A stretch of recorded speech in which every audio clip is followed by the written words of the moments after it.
All right, everyone. Baker Fairburn Hockey Show is live. Draft recompression. We have Matthew Fairburn from The Athletic still out in Las Vegas, hopping on here just for a quick hit podcast, I think, tonight before Matthew catches his bird back to Buffalo. But a formal introduction. I'm the schlub on the left, Chris Baker. You can find me on X at Sabres Prospects. Matthew Fairburn, Sabres beat writer for The Athletic, on site in Vegas all week, covering the latest happenings. And there were a few for the Buffalo Sabres.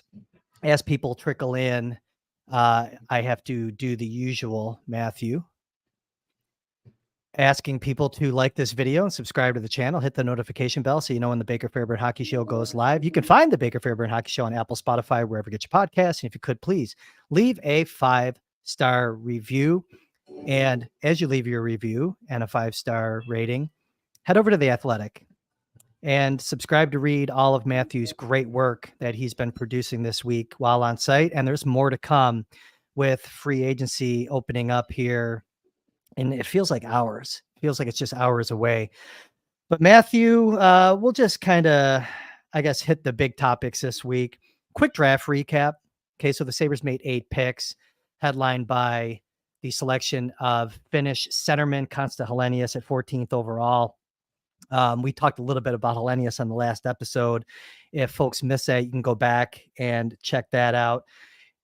We thought that it would make sense for him to be on the radar. Apparently that was a correct assumption because the Sabres did indeed pick him after they had moved back from 11 to 14 in that deal with San Jose. 3 forwards, 4 defensemen in all, 2 right shots, 2 left shots, and they close things out with a goaltender. We can get into that if you like. But I think that the proper place to start off here is, kind of another hole became official tonight with Kevyn Adams' post-draft press conference. And before he left and gave way to Jerry Fortin, answered a question about Jeff Skinner and confirmed that Jeff Skinner will indeed be a buyout casualty of this offseason. So, Matthew, you and I have talked about it quite a bit. We've talked about the Skinner situation, I think, going back to January, February. And here we are. The culmination of all those chats that we've had on Jeff Skinner ends with him exiting the organization. Your thoughts on the confirmation that Skinner will be bought out? Not a major shock. The timing, I guess. You weren't expecting Kevyn Adams to necessarily slip it in there, but wrapped inside the context of this whole draft weekend, it was an interesting bit of news because they weren't able to get the top 6 forward that we've talked about to replace Jeff Skinner. So this is now another hole in the lineup. Still one, I think, that still a necessary move, I think. But to your point, I think when we initially talked about this, and every time we've talked about it since, the buyout only makes sense if you are going to take advantage of the $7.5 million in cap space this year. It only makes sense if you have a plan to replace him.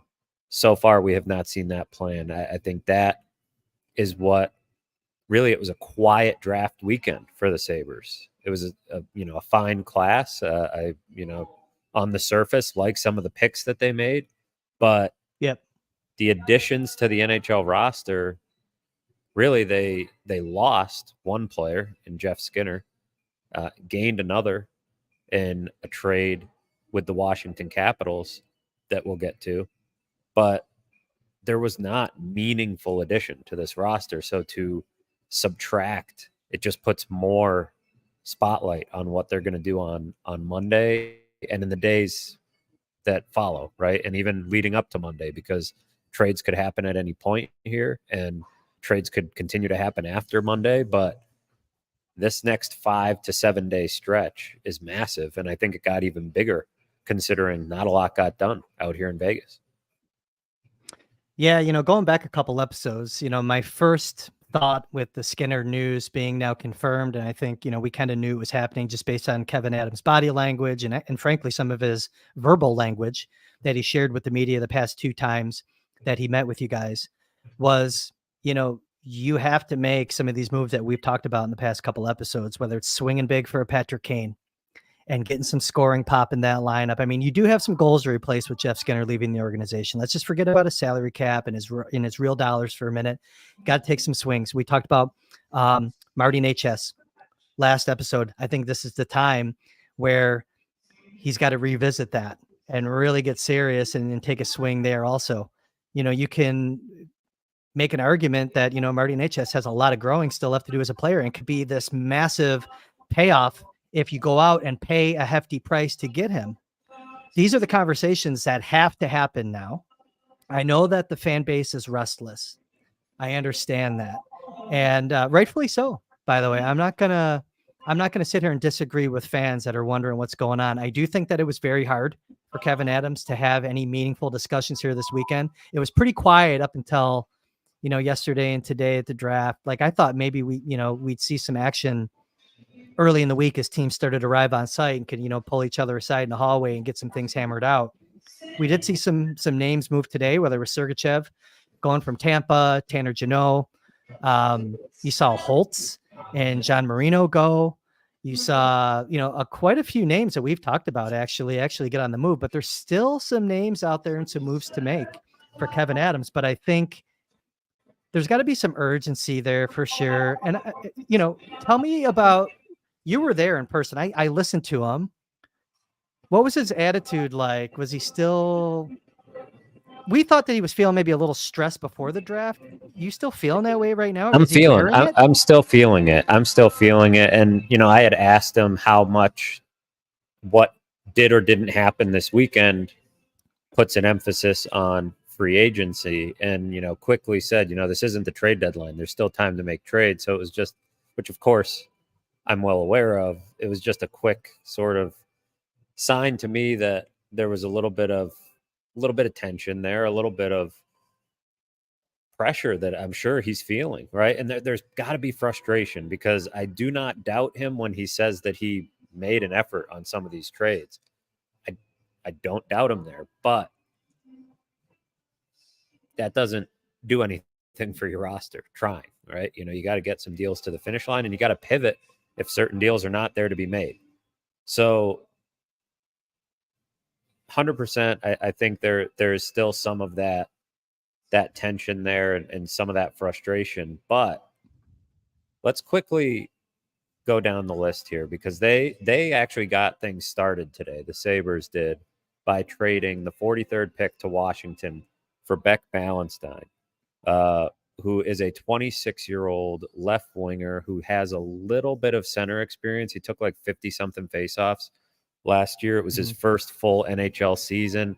He had an injury before that prevented him from getting to the NHL quicker. He would probably have a couple NHL seasons if not for that. Tons of minutes on the penalty kill. I think he was fifth most among forwards in the NHL. He led Washington in hits. So big, physical, fourth line type of player who adds, I think, from talking to people who covered him in Washington, he adds some of that, character and leadership to the locker room. He's an adult. We talked a lot about they need some grown men in there. This is one of them. Adds a lot of the qualities that we've talked about adding to the lineup. I have no problem with this player. I like the player. Trading the 43rd pick, I thought, okay, that's rich for a player with this profile. But if that's the cost, that's the cost. Then we got some context, because over the next couple of hours, a lot of trades were made. And the ones you mentioned, Sergachev, doesn't totally apply because it was a different type of trade. But here are 5 trades that happened today that I thought made this trade the Sabres made look a little worse. The Blues traded Kevin Hayes and a 2025 second-round pick to the Penguins for future considerations. Basically gave them away. Hayes has a no-trade clause. Buffalo very well may be on it. The Lightning traded Tanner Jeannot to the Kings for a 2025 second-round pick and pick 118 in this year's draft. Tanner Jeannot, if I'm reading his contract correctly, his no-trade did not kick in until the new league year. So an option. He makes, $2.6 million, I believe. Don't have it up in front of me, but it was something in that neighborhood. The I pay Devils that. traded defenseman John Marino and pick 153 to Utah for pick 49 in the 24 draft and a 2025 second rounder. So 2 second-round picks for John Marino, a defenseman, but one we talked about as a potential fit. We already talked about the Andrew Mangiapane trade because it happened live as we were recording last time. No trade clause. Maybe the Sabres were on it. He makes $5.8 million. The other one was the Bruins trading Jacob Lauko in a 4th round. They traded Jacob Lauko to move up 12 spots and get Vinny Lettieri, if I'm pronouncing that properly, from the Wild. Yeah. Jacob Lauko, a player that, I thought, I like Lauko. If I knew he was available, that would be a guy that I think would make sense for the Sabres. So all of that to say, Beck Malenstein for a second-round pick, he's an RFA with arbitration rights. So he could end up costing you 1.5-ish, maybe even a little more. I'm not sure exactly where that's going to fall. AFP Analytics has him at 1.5 on a 2-year deal. So not cheap, not nothing. And we'll see. He's under team control, but he's not under contract. So another bit of business now that they need to handle. And I just didn't think those other trades made the price the Sabres paid look great. And then that was the only bit of business they got done for the rest of the day in terms of adding to their NHL roster, other than confirming that Skinner will be bought out. So more trades need to happen, or a lot needs to happen in free agency. I'm going back to what you said maybe 5 minutes ago, where you said they made a move and it wasn't a meaningful move. But when you give up a second-round pick, it should be a meaningful move, right? And I think it is somewhat meaningful only because Kevin Adams knew that he had a lot of work to do to reshape that bottom 6. And him and his staff think this is a guy that fits perfectly. Of course, he's going to speak glowingly about his new acquisition like he did, right? What's he going to say? He's a guy. We gave up a second-round pick just for a guy. He goes out, skates fast, and hits, and great. They must really like him. And I don't dislike him, but I don't think he's like this unique entity either that was worth that. And some of the other contractual things, the work that you still have to do, he's probably going to get a multi-year deal, obviously, out of this. He has arbitration rights. So he can get he's got all the leverage right now. The Sabres just traded a second round. Yes. He has arbitration rights. Yeah. And the narrative coming out of this, which is partially created by Kevin Adams and all his talk about not being able to get deals done, like this was the deal they were able to get done. He has all the leverage to squeeze a little bit of extra money, which isn't a problem. The Sabres have tons of money. They have roster spots to fill. None of that's really a problem. The player isn't really a problem. The second round pick isn't that big of a problem to me. If one of those other trades on this list was a Sabres trade, then you're saying, okay, they added a couple players. Now, they're starting to put things together. You're just continuing to leave yourself a lot of work, right? It's what we talked about with Star Chatter Brian Cummings talking about the 60-foot downhill putt, right? You're leaving yourself a lot of work to do, and free agency is a roll of the dice.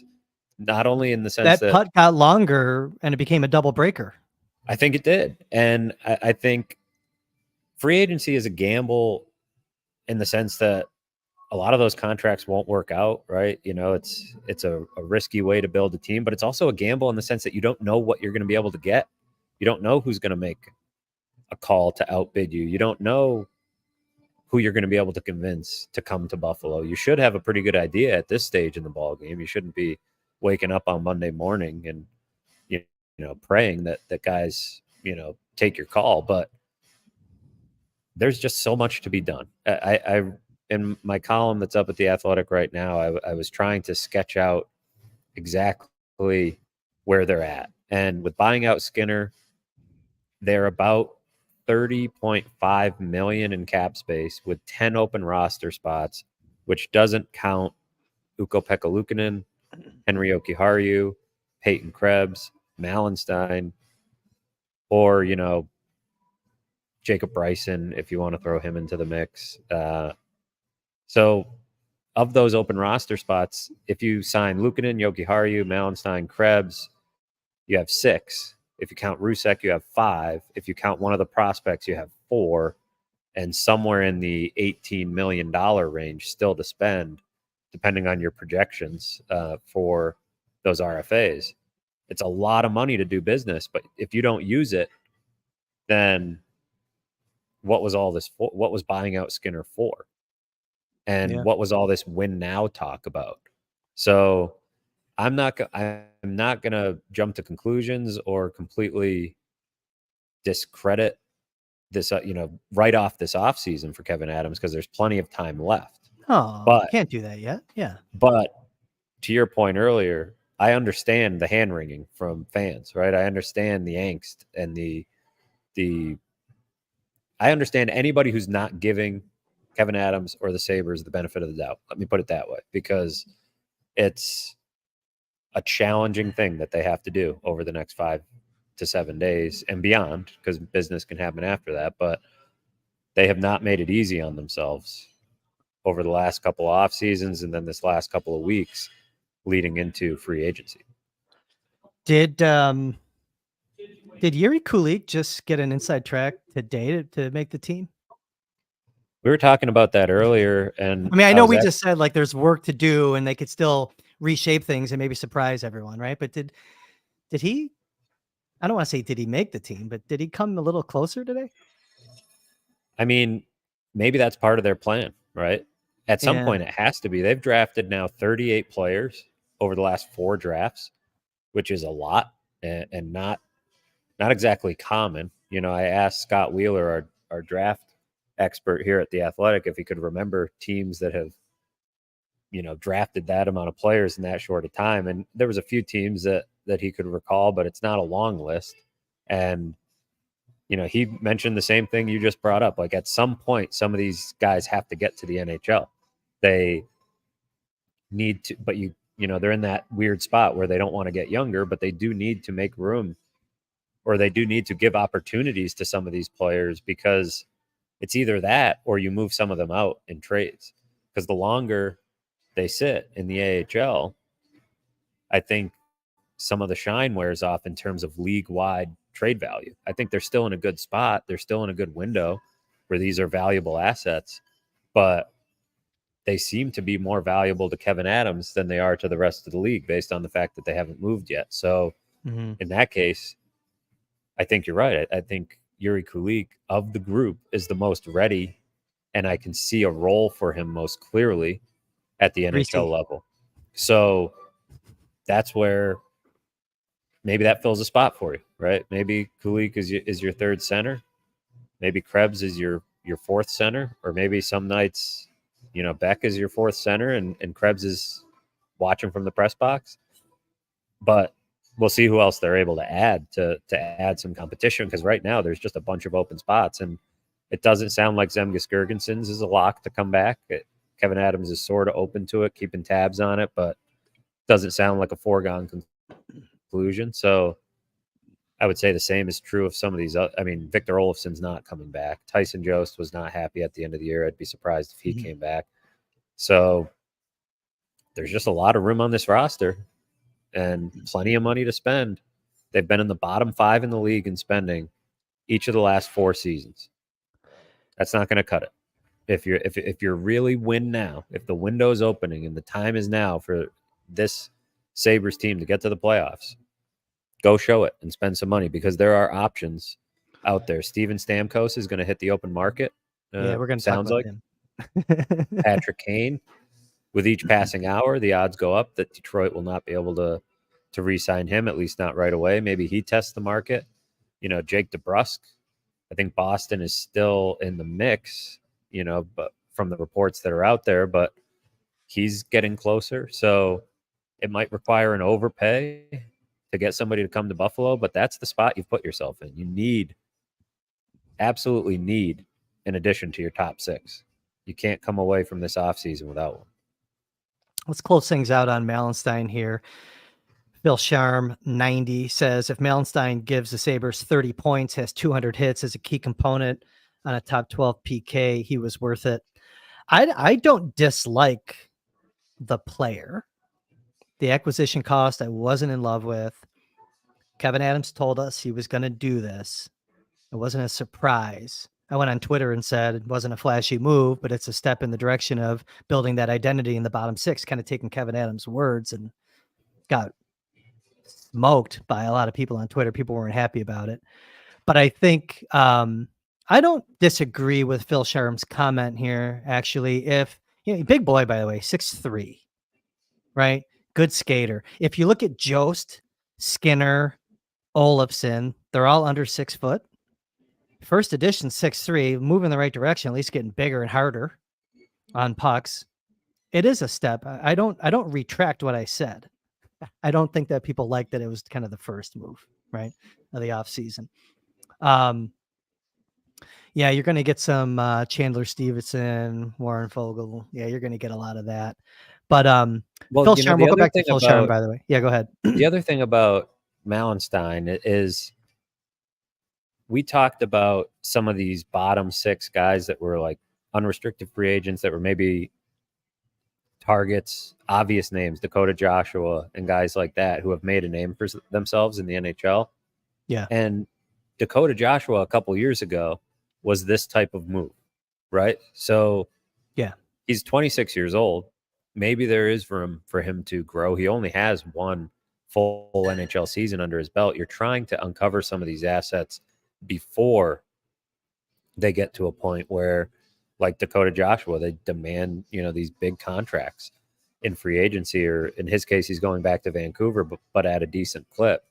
That is what your pro scouting staff is there for. That is why you get a Ryan Lomberg when you're Florida, or look all over Florida's roster for some of these guys they've gotten on pretty good deals. So I don't hate it from that respect.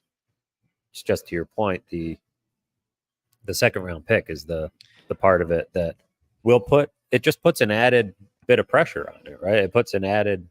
It needs to, work out to the tune of 30 points and really good work on the penalty kill and a bunch of hits to justify that type of an asset going the other way, because they also moved back from 11 to 14 to get that extra asset to make a move like this, and still got a good player in Consta Hellenius, but also there were a couple pretty good players on the board, and who knows who would have been ringing their phone to get Sam Dickinson at 11 to maybe try to jump up higher. Maybe a better deal would have presented itself had they waited. So all of that to say, when you give up a premium asset that was part of a trade, I don't know if I'd go as far as to say a premium asset for a second round pick, but a decent asset, that puts a spotlight on the player you acquire.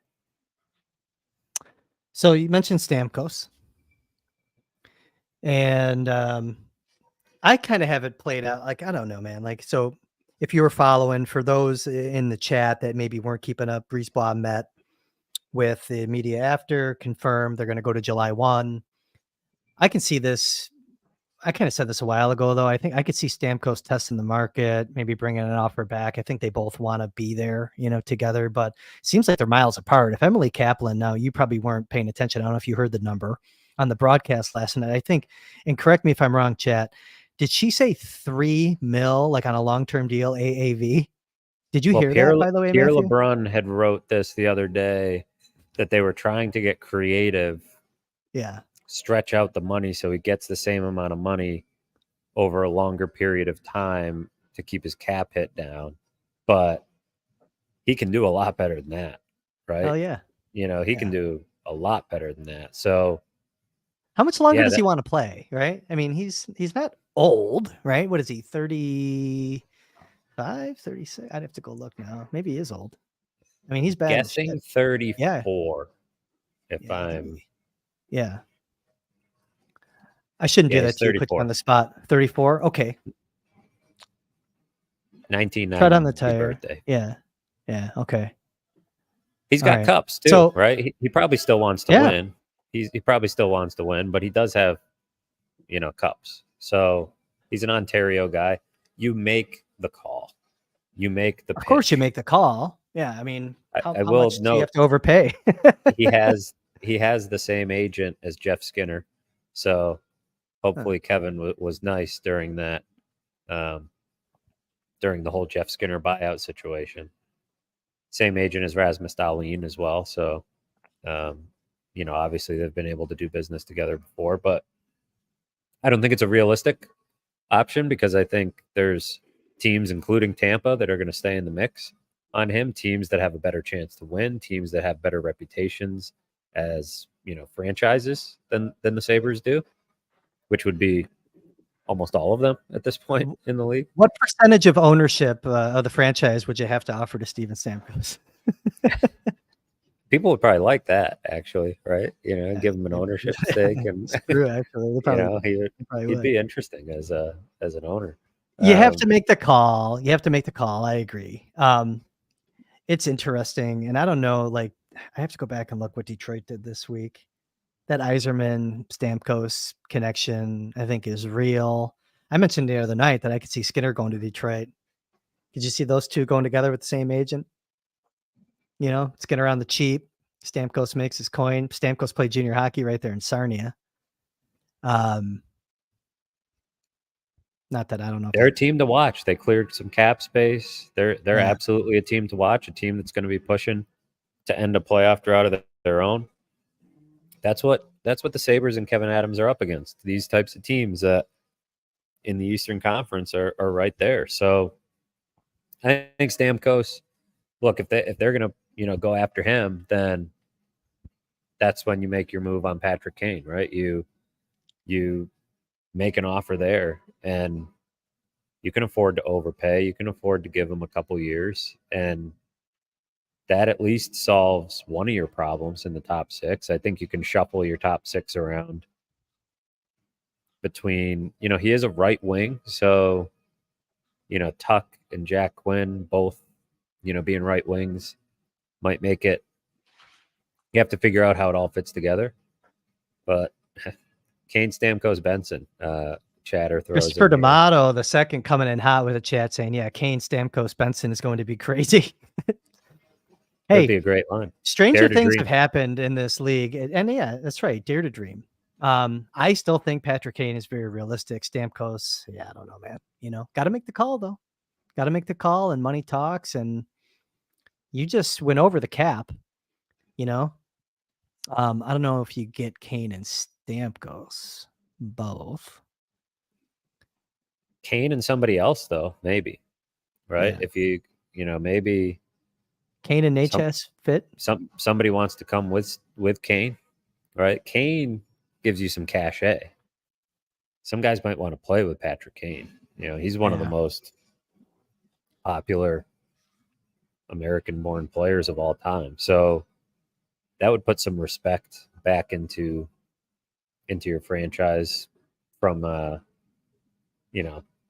from his peers around the league. But let's say you strike out on both because those guys are both old and want to play for, cup contenders, which the Sabres do not look like at the moment. Then you're in a tight spot, right? Then you're just going down the list to the Tyler Toffoli or Jake DeBrusk, and it's not going to be the easiest situation to be in. So a lot riding on Monday, and maybe there's other trades to be made.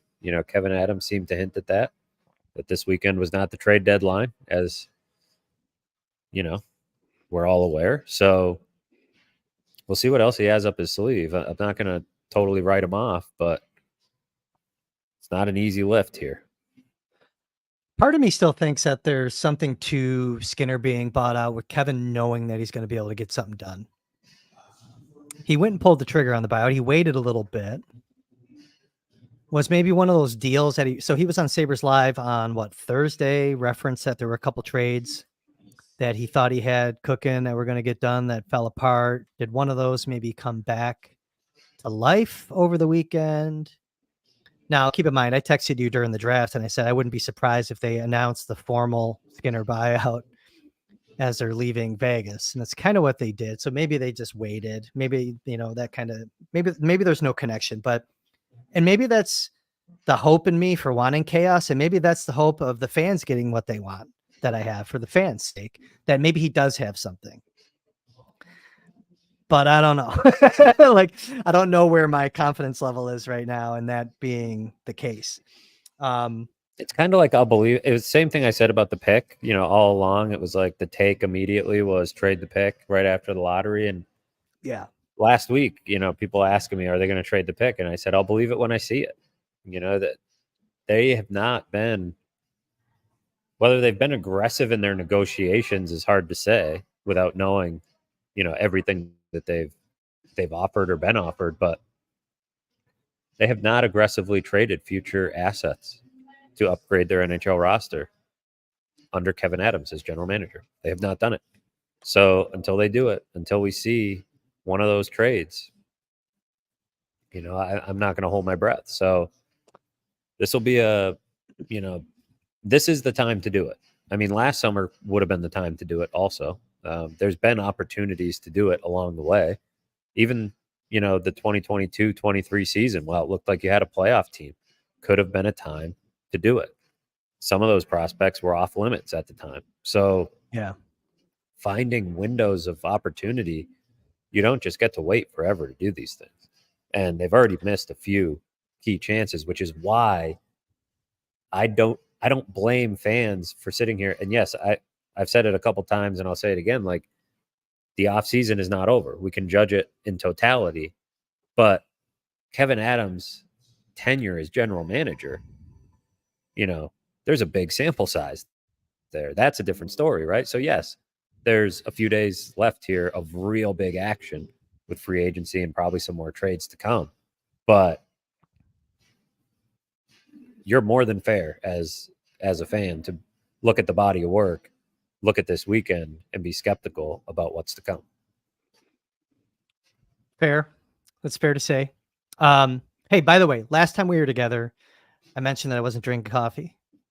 And I think it made me ornery, edgy, kind of prickly. I had coffee past 2 days. I said, I just went back to the coffee, Now watch, I'll probably get a boulder. I'm so worried about the kidney stone. But I'm in a better mood today. I'm not being a prick as much as I was the other day.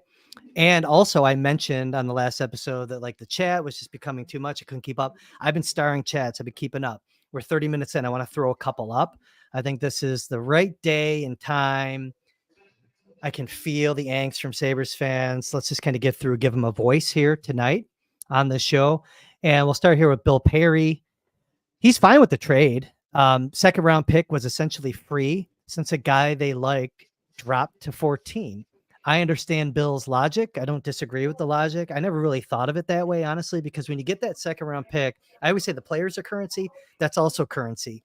Before the draft, when they moved from 11 to 14 and they got those back-to-back second round picks in the process, I thought with all the prospects that they have, maybe they'd at least bundle them or bundle a second and third to move up back into the round before Friday stopped to get an even higher caliber player, maybe that they liked. If there was another guy, just like Bill says, if there was a guy that they liked that fell to 14, maybe there's another guy they liked that fell to 25, 28. I fully expected them to go back in the round.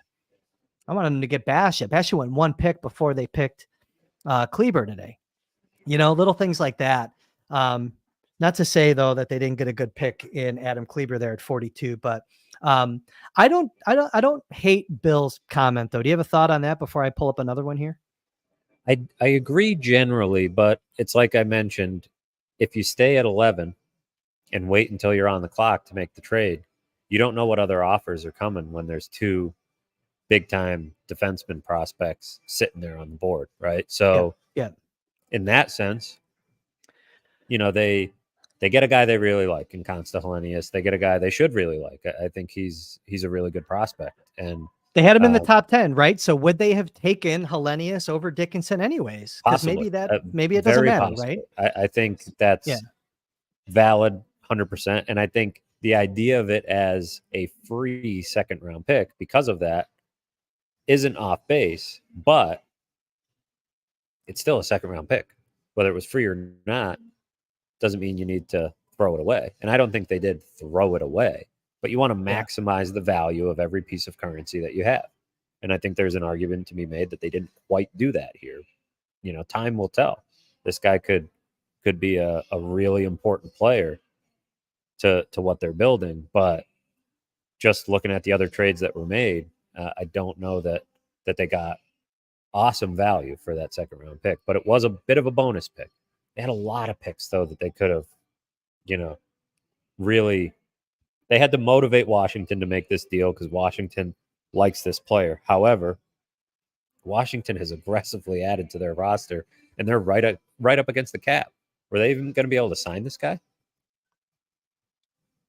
Yeah, I don't know. That's a good I don't call. I I mean, don't they just know. added 5.8 Mangiapane for a second round pick, right? They added Pierre-Luc Dubois Yeah, that's a and Mangiapane. albatross. Yeah, I And hear you there. they added the goalie from Vegas who was signing autographs in the concourse That's while he got crazy. Yeah. traded. Yeah, that's pretty wild story. Uh, Paul Rosado says he's back on the Skinner buyout. He says it's not just Skinner's goals that'll be missed, although coming off a down year, Olofsson's goals will also be missed. How much can be mitigated through better defensive play remains to be seen. Good call. I think maybe some of that year-over-year growth that Kevin Adams forecasted for in 23-24 that didn't come to fruition has to come back. I mean, it's almost like a replay of that whole thought. You're banking on these guys getting it together, maybe a wake-up call, maybe another extra year of experience and a bad taste in their mouth does something to this young group that gets them to play better as five-man unit when they're out there. I don't know. It's all words right now. We need to see it to believe it. But that's an interesting thing because when you go back to 2 years ago, Skinner and Olofsson had a lot of goals, didn't they? a ton. So it's like Yeah. you're replacing quite a bit there. And I understand what Paul's saying with that. Go for it, Matt, if you have anything on that. Well, one interesting aspect of the Skinner buyout is what you mentioned, kind of this wake-up call, to the rest of the guys on the roster that they're serious about changing things up, and maybe everybody's role isn't written in pen, so I guess there's that added value to it as well. And, that Lindy Ruff is going to come in here and he wants certain types of players, and Skinner isn't one of them. And anybody who is following Skinner's lead maybe has to recalibrate and rethink, where they put emphasis in terms of rounding out and developing their game.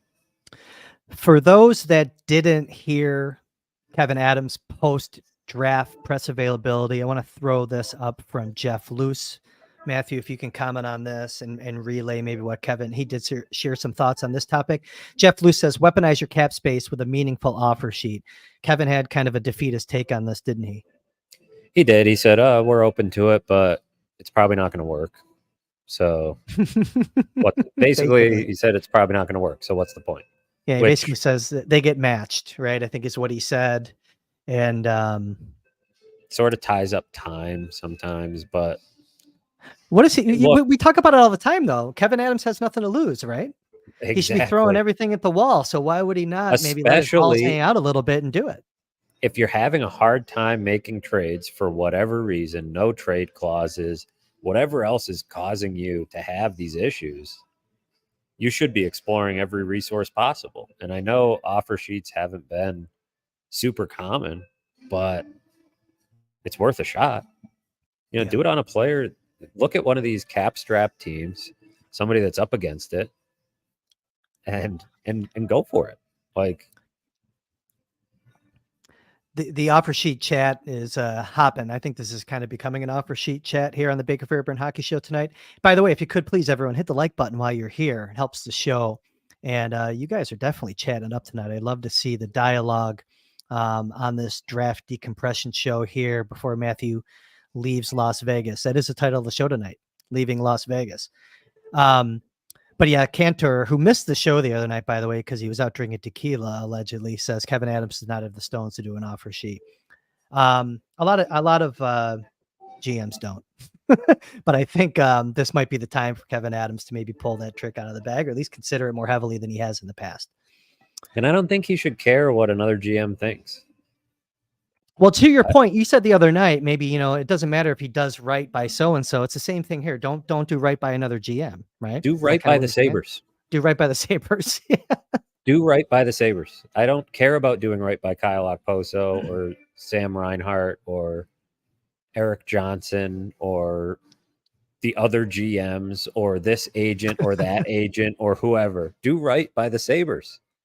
That is the only. Do right by yourself. Like, this is your job on the line over the next 12 months or I have 10 a months, feeling whatever. that a lot of the chatters are going to love everything that you're saying tonight. They should, because I do.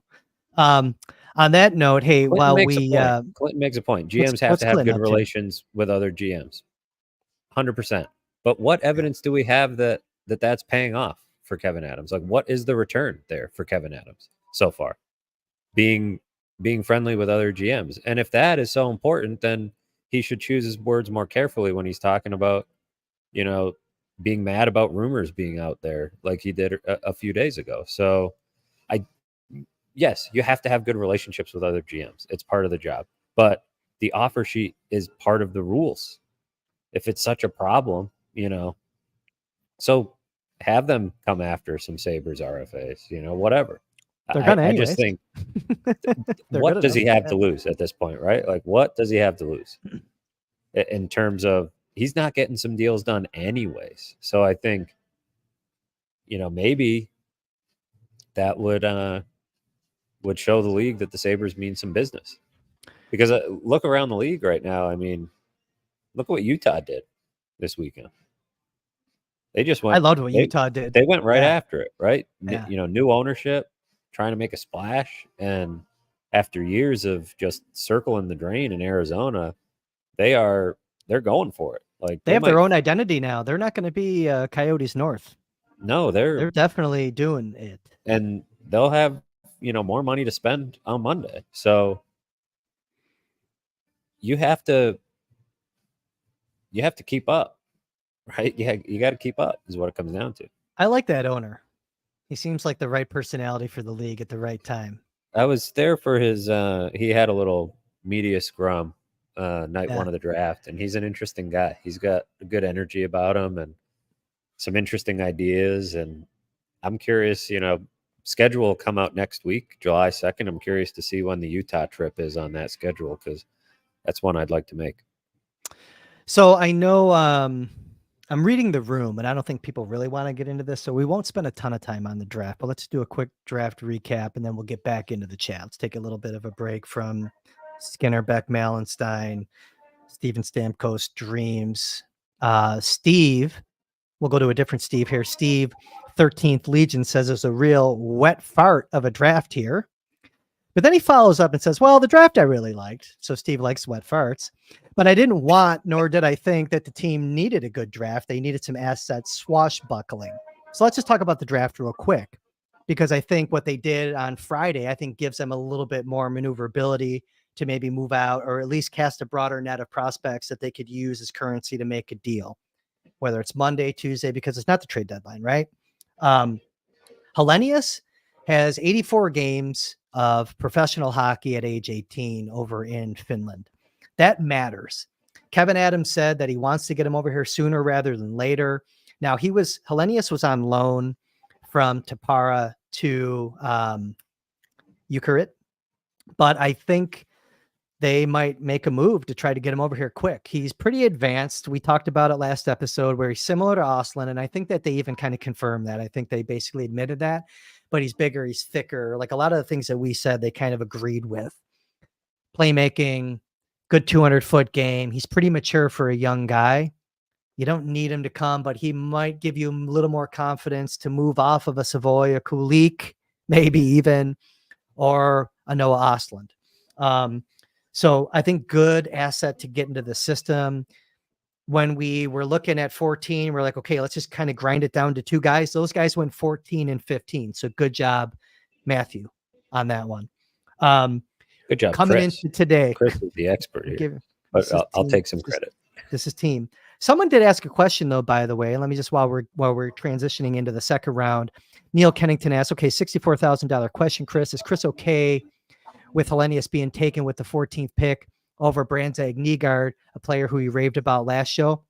The whole thought was, when we were talking about Hellenius and Brandzag Nygaard, was that I didn't think Hellenius was going to be there. Hellenius made sense because of the right shot centerman, the need, and the prospect ranks. I know you have Thompson. I know you have Cousins. I get it. I had an argument today with a good friend. I would move Tage to the wing before I would move Cousins to the wing. He wanted to tell me that he would move Cousins to the wing before time. So we went back and forth, and I was like trying to get some work done, but it was healthy conversation. Everyone's mad, but we found a different thing to argue about today. So that was kind of fun. The foundation for me, by the way, was that I think Cousins is a little bit better defensively than Tage. And I like that responsibility. I don't know if they're both Selke candidates, by the way. Constance Helenius might be one day, though. So bringing it in, I can rationalize the pick. Brandzak Nygaard certainly, to me, has the size and that tenacity that maybe was one of the reasons they need that. That's why they went out and got Beck Malenstein, by the way. Okay. But no, Neil, I mean, I'm not, I'm okay with it. I'm okay with it because they got a hell of a player with a really nice resume at age 18. So you come into today, we'll just go through these really quick. Right-handed defenseman out of Lincoln Stars, massive kid, 6'5.5", probably be 6'6", pushing the Tage Thompson limits by the time he gets here. Adam Kleber, big right shot. Good to get a towering right shot defenseman, pretty athletic kid, physical. He's got a two-way look to his game. I have a lot of familiarity with the Lincoln Stars organization, some family connections there, know the guys that were really close to bringing him in there. Of course, they're going to say they love him, but just my familiarity with that organization, keeping track, they got a good player here. I think he will play in the NHL one day. He's going to go to Minnesota Duluth. Bonus that he's a right shot. He will be at the World Junior Summer Showcase, by the way.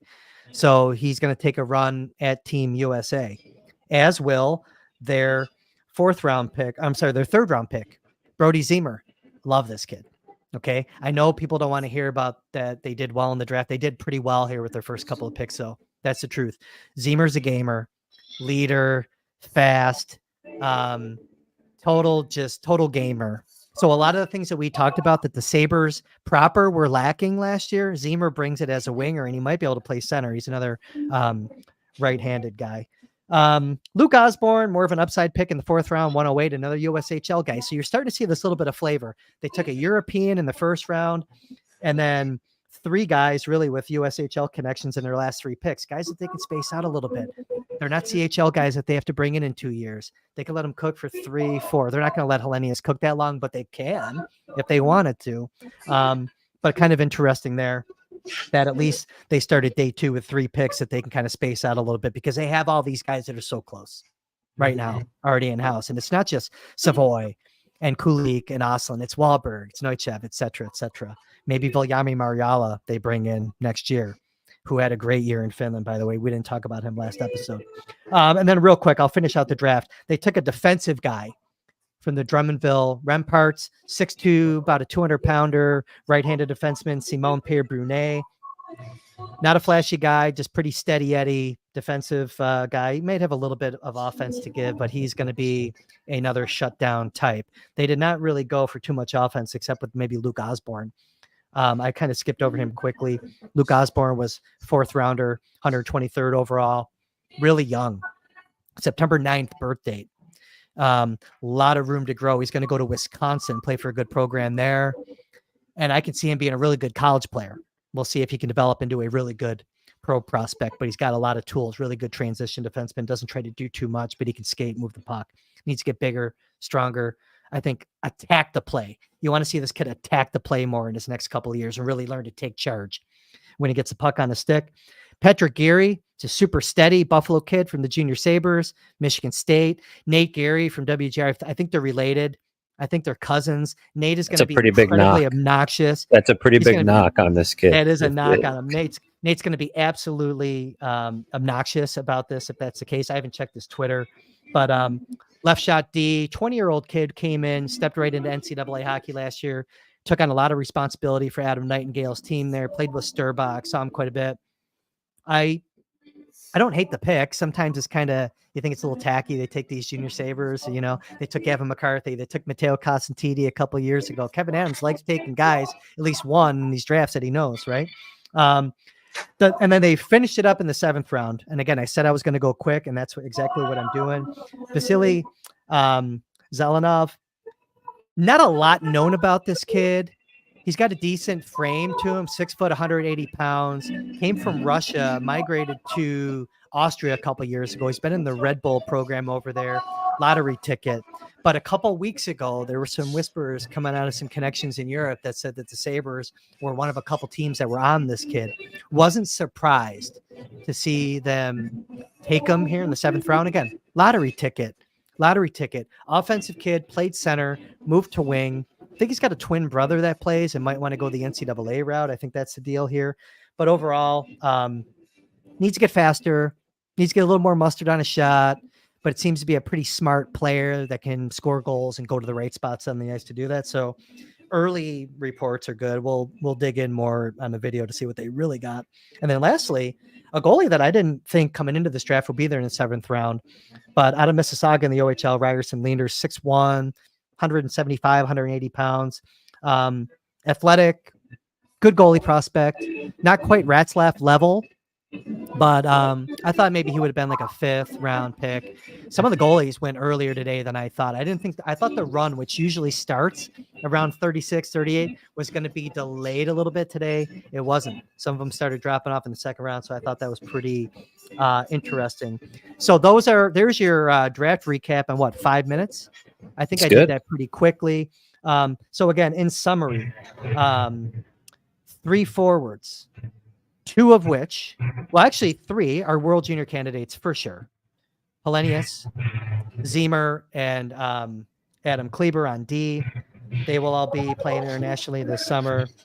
And all these other guys, depth guys, bottom of the lineup types, maybe. Really like Zemer, though.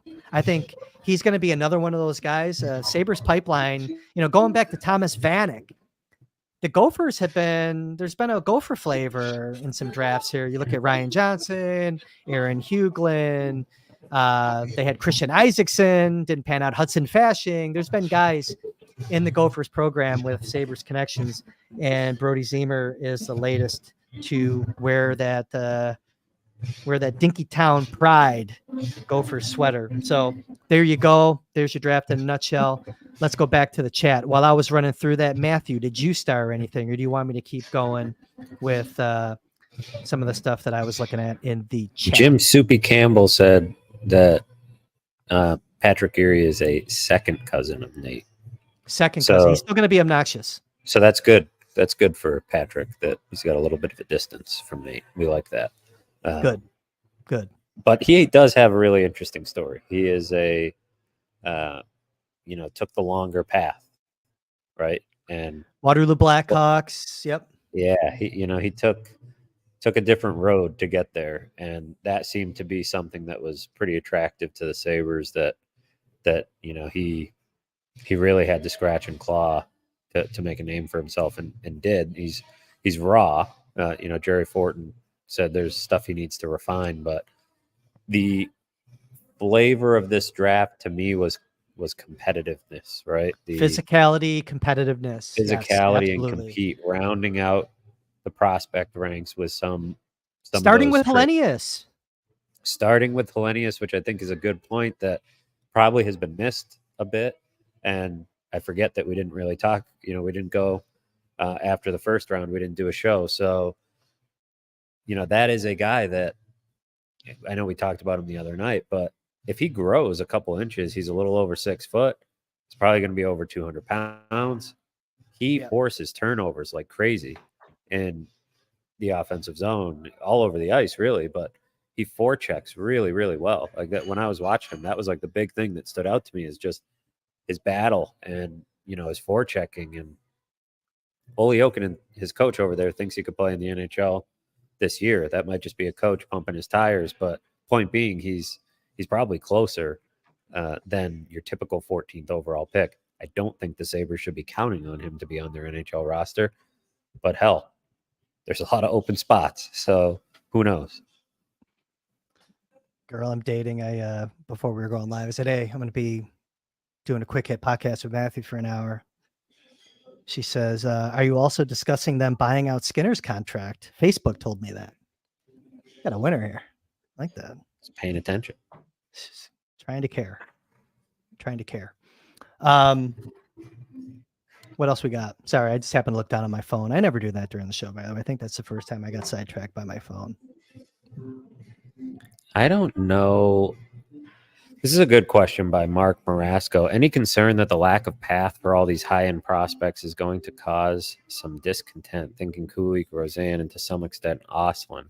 I think we're not there yet, but I'm thinking I think that's a legitimate and fair question. I think it's still a little bit early, especially for some, like even Roseanne. To me, when your thing is that you need to get bigger and mature physically, you need to get bigger and mature physically before I think you have a legitimate gripe about not being in the NHL.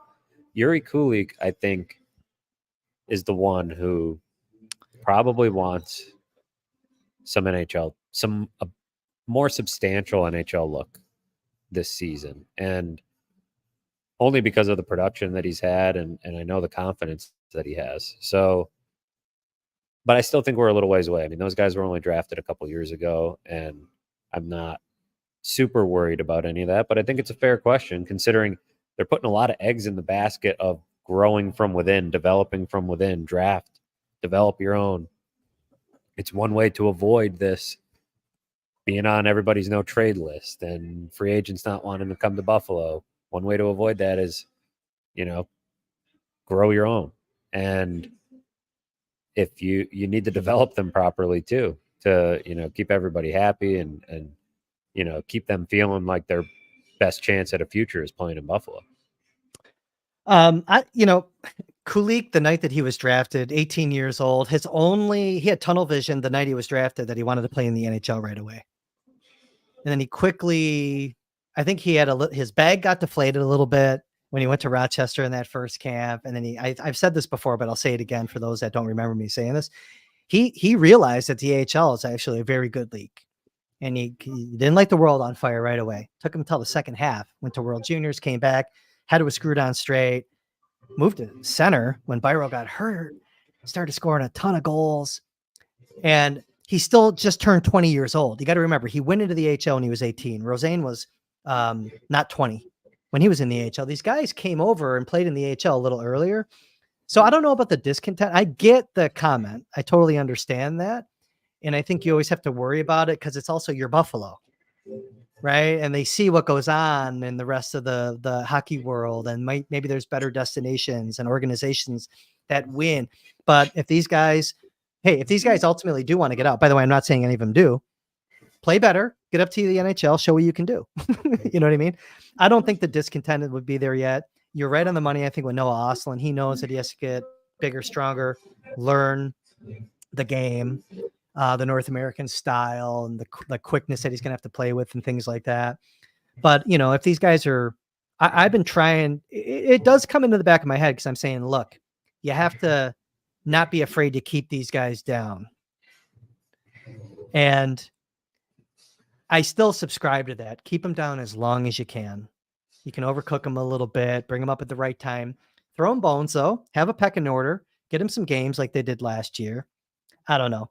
I mean, I think the other point is that they've drafted 38 players in the last 4 years. Yeah.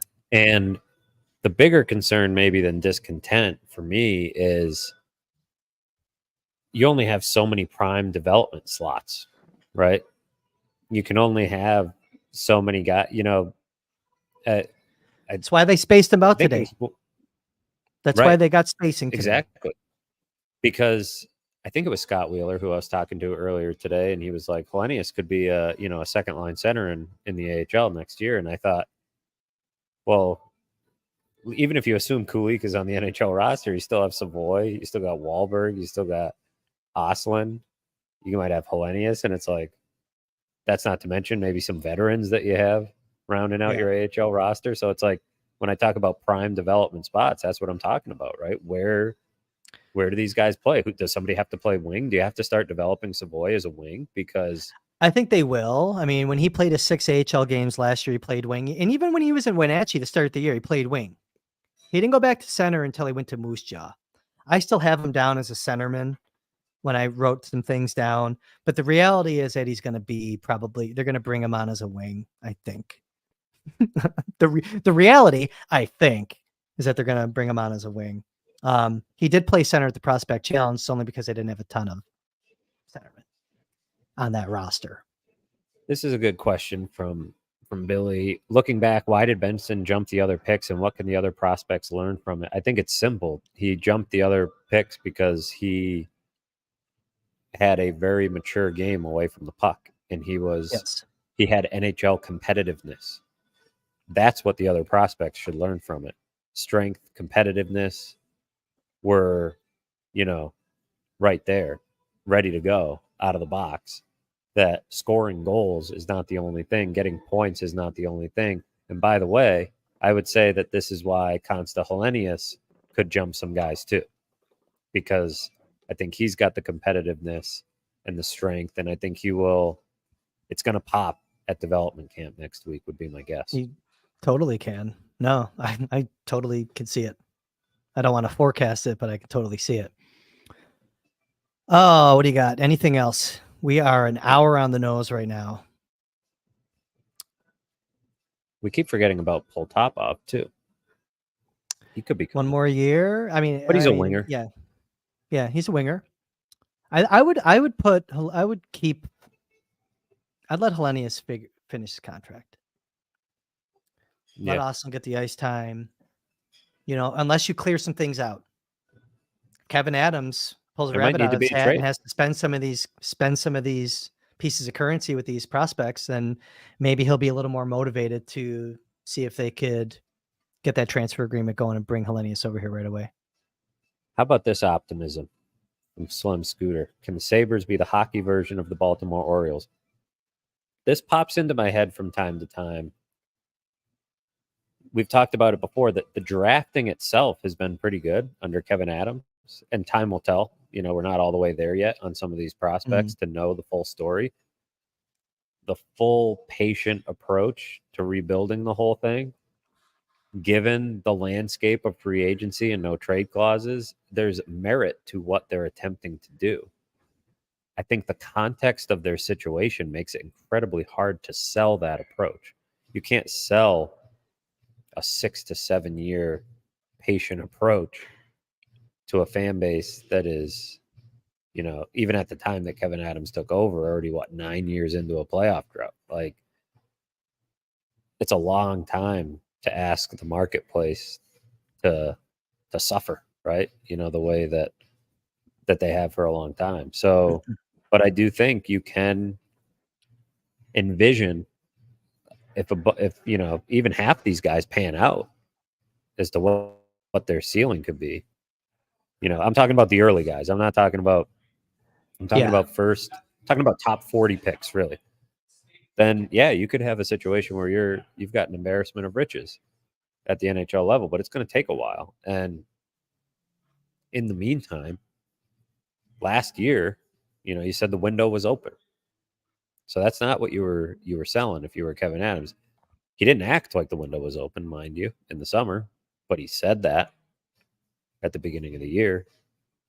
He fired the coach because the window was open and they didn't take advantage.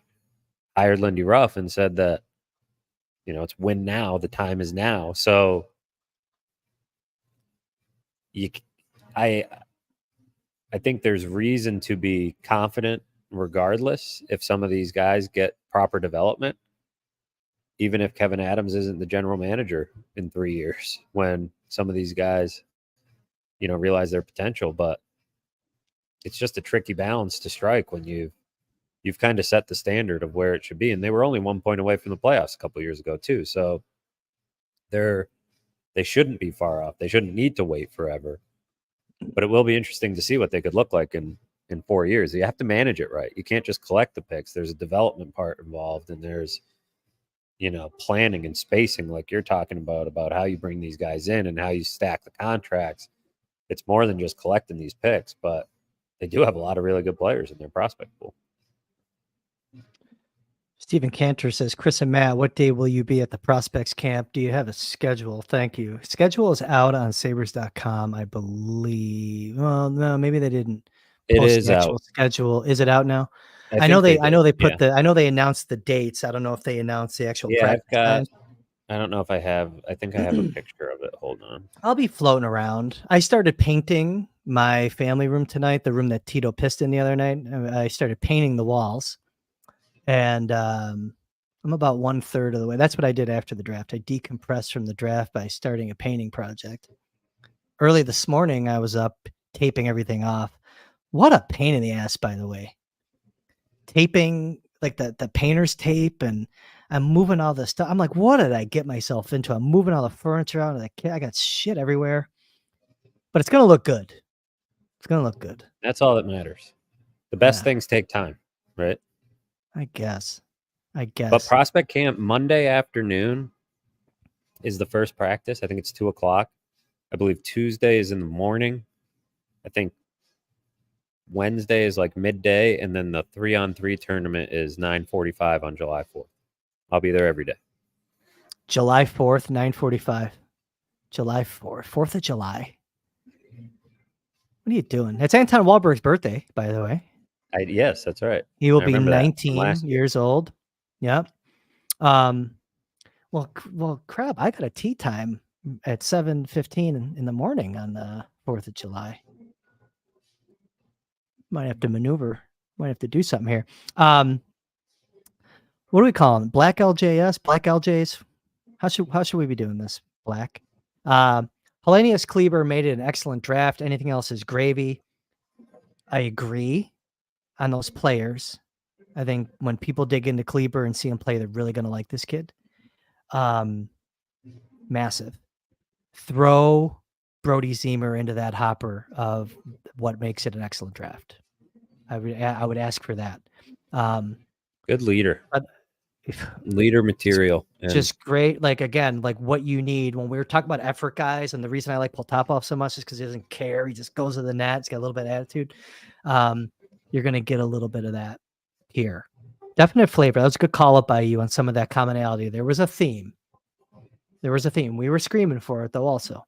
You know, we said a lot of these guys at the prospects that you need to blend in, the characteristics that you need to blend into the prospect ranks you can get on day 2. They did a lot of that today. So it's good to see. They must be listening to the show. Yeah, overpay for Stamkos, Kevin. Go get Patrick Kane. I do think I'm telling you, man. So someone asked a question in there too about Kane, like if it's realistic. I think if they put the money on the table, it's totally realistic. Matt, I know you're a little different maybe, but I mean, like we talked about it, like when we did our free agent targets, and I said Kane's the first guy that I would call. I think you had a little bit of hesitation. Like you didn't want to say, Chris, you're crazy. Like you didn't want to go, and you can, by the way.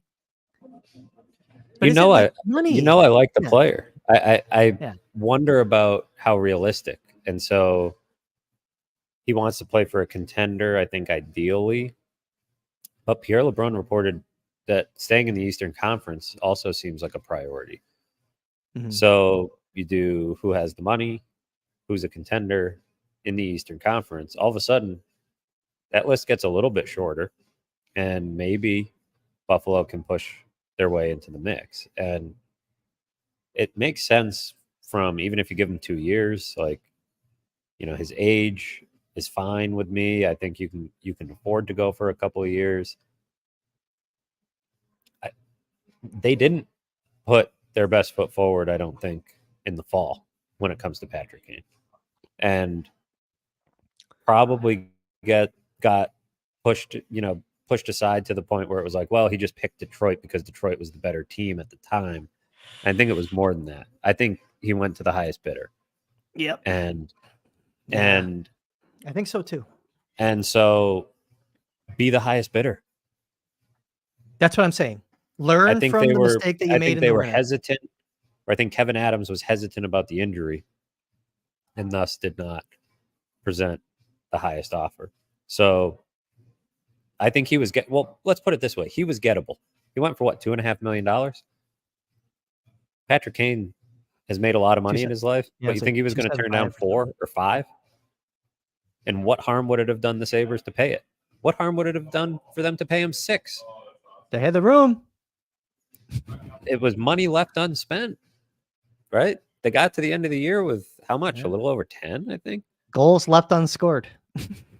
Goals left unscored, money left unspent. I mean, they've been, so that's why I say, like, if you wanted to, you could have really went after that. And I think you're getting to the point where you can't really tiptoe around these things. You can't be afraid to try to overpay and miss. You're gonna miss sometimes, but you got to take more shots so that you can make some of them, and then you can live with the misses a lot easier. Cummings, we haven't thrown a Cummings chat up tonight, so it's what we do here. We have to throw a Cummings chat up at least once. Wahlberg and Poltapov have clear paths to NHL jobs just because they're two that aren't like all the others. They are kind of a little bit unique, but they came a little less unique today, but they are further along developmentally. And they're two players. I've mentioned it before. I could totally see them playing together opposite each other, throw a hard driving centerman with them, and you have fun line to watch potentially in a few years down the line. Someone else in the chat asked when Poltapov comes over. Poltapov has 1 year left on his deal with Seska. Seska is going through radical changeover right now. Grigorenko left. Fedorov's out as coach. They got a lot of changeover. It should be an opportunity for Poltapov to get some big minutes next year. And it wasn't just Grigorenko, it's a couple other guys that were playing top six roles. So we'll see if he does. It's up to him when he comes over. He wants to be pretty polished and established. He wants to have really good professional footing, play a big role in rush before he comes over. So be hopeful that he gets to do that with Seska this year, and you could see him for 2025, 26. And I think his mother will have a lot to say in his decision too. I think mom's very influential, just as all mothers should be and usually are.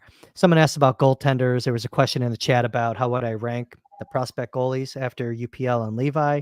I think Ratzlaff has overcome Topias Leinonen. Leinonen's going to be moving from Jyväskylä system over to Sweden to play for Mora IK in Sweden's second division next year. Got to get it together. Big year for Leinonen.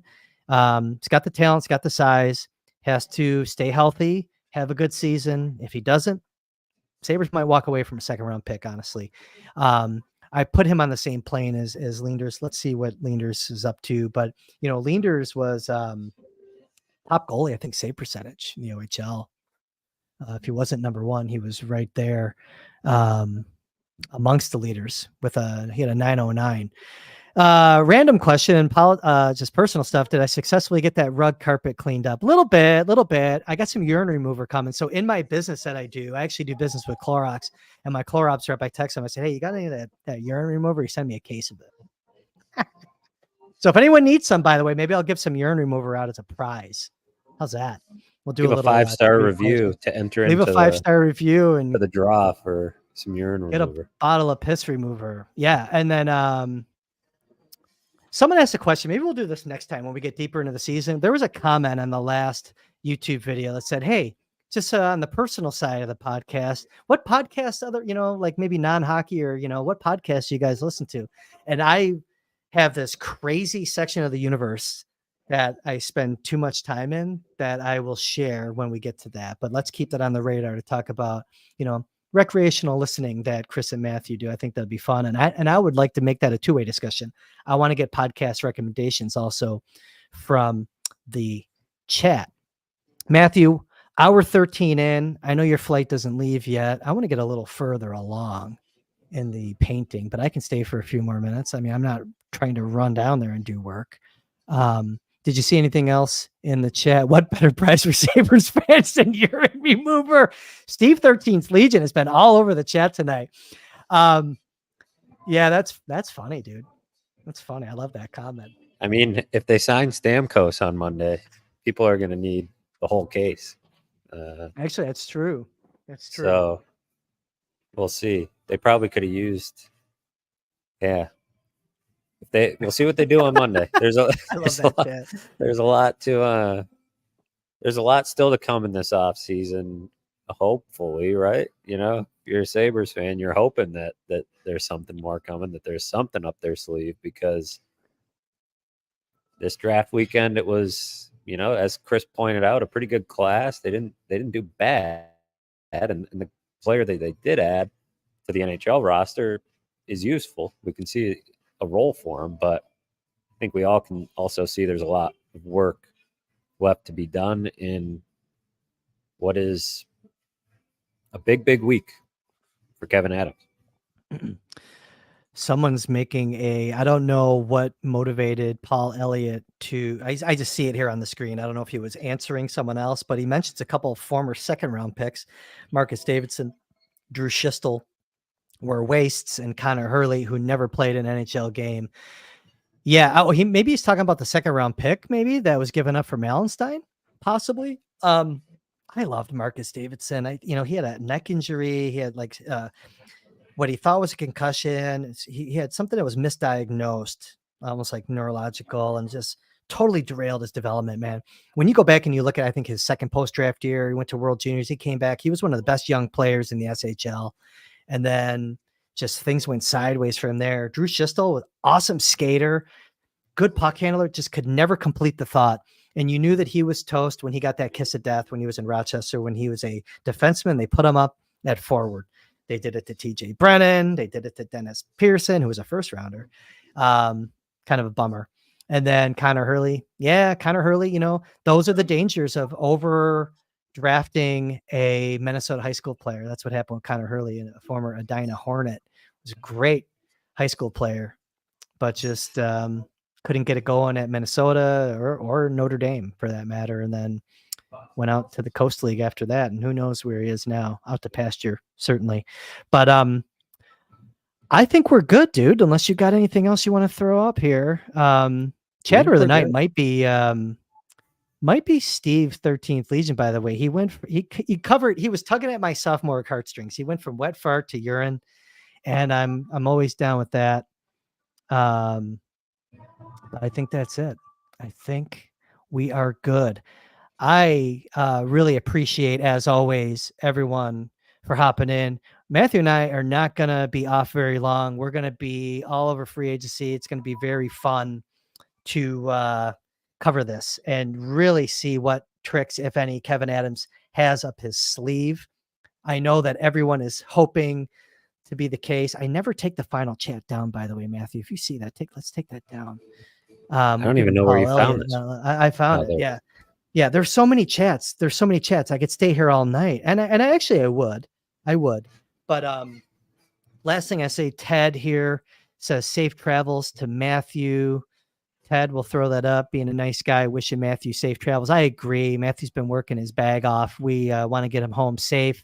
He's got a couple little kids. I'm sure Mrs. Fairburn is ready. We're calling him Matthew Fairburn this week, but we're not going to be able to call you that anymore. Sphere. The Sphere was crazy. I didn't really have a lot of expectations going in because I didn't really do a tremendous amount of homework on the Sphere, and I wasn't, like, even my dad was like, "Oh, you're going to the Sphere. Like, that's so cool." Like, and I was like, I don't, I guess. And I got in there and I was like, yeah, this is pretty cool. Quite the show. I'm curious to see. It seemed like there was a little bit of hesitation from some GMs, a little bit of second guessing their vote to decentralize the draft. They had such a fun week in Vegas that a lot of guys were kind of saying, well, I voted this way, but kind of feeling this way. And in the NHL, everything's fluid. They're flying by the seat of their pants all the time. So who knows? Maybe this won't be the last draft of this, style. But if it was, it was a good time. It was a good show. And now I got the red eye back here tonight. So it was a good show, by the way. I'm glad that you said that word because I'm not obviously like a Celine Dion fan or anything, but it was actually really cool to see that star caliber associated. I know it's Vegas, right? But like they pulled out some pretty big Vegas names. I mean, we didn't get Barry Manilow, okay, but we got Michael Buffer and we got Celine Dion. That's pretty damn cool. What else are you gonna get after that? Penn and Teller. I don't know what you're gonna get, right? But I thought that was cool to see Celine Dion. She's been sick. She's like battling an ailment. So for her to come out, I thought that was kind of a nice little story. Anyways, whatever. I can drone on, but my heart will go on. I think that's fun little Celine week. Dion. Fun little week and busy week ahead. David asked when we'll be back. I don't know. Maybe Monday. I'm down with Monday. I think I'm down with Monday. Monday's going to be I an took a week. interesting I took a day. week. Yo, I took a week off of work, man. Okay, we can go Monday, Tuesday, Wednesday, Thursday, Friday. So we're going to be busy. We're going to be busy. I think Monday probably. I mean, usually we're late. Late night hours. 8 p.m. and after, because the free agency opens at noon.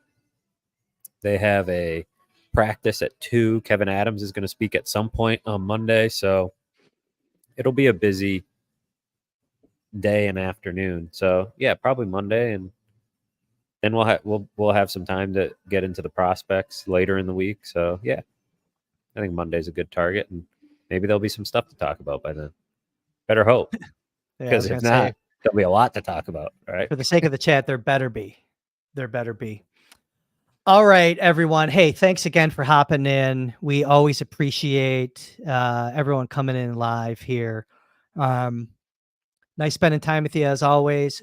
For the Athletics, Matthew Fairburn, for the production crew who successfully survived draft weekend, I'm Chris Baker, and we will see you again probably on Monday. Take care, everyone. Have a good night.